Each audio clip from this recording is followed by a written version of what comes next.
हरबंसपुरा में सरकार की 16,000 कनाल जमीन पर काबिज वैसे तो बड़े बड़े नाम हैं, लेकिन उनमें एक ग्रुप ऐसा भी है जिसने मुल्क की अकलियती ईसाई बरादरी को भी नहीं बख्शा और उनके लिए मरने की जगह भी छीन ली। बताया गया है कि हरबंसपुरा में डेरा हकीमा, रॉयल गार्डन और बट खाता के एरिया में अकलियती बरादरी ईसाई काफ़ी तादाद में बसी हुई है। हुकूमत की जानिब से ईसाइयों के कब्रिस्तान के लिए 4 कनाल मुख्तस की गई, लेकिन हरबंसपुरा के कब्जा ग्रुपों में शामिल एक नाम ईद मोहम्मद बट और हाफिज काशिफ नामी शख्स, जो कि ताज पैलेस और डेरा मार्की के मालिक भी हैं, उन्होंने ईसाइयों के कब्रिस्तान की 4 कनाल जगह भी बेच दी और 2-2 मरला 3-3 मरला के मकान तामीर करवा दिए। बताया गया है कि ईसाई बरादरी एहतजाज करती है कि उनसे कब्रों की जगह छीनी जा रही है, लेकिन चीफ सेटलमेंट कमिश्नर से लेकर कमिश्नर लाहौर, डीसी लाहौर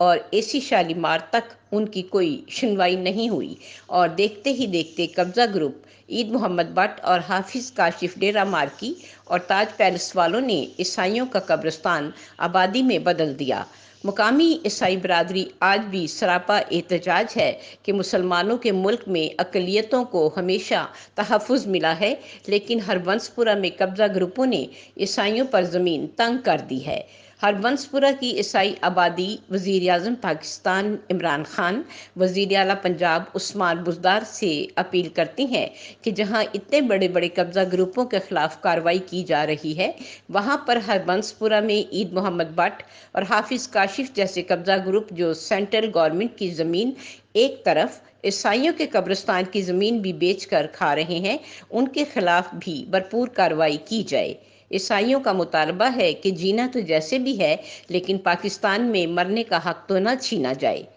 राहत अफ़ज़ा, सदाई लाहौर न्यूज़, लाहौर।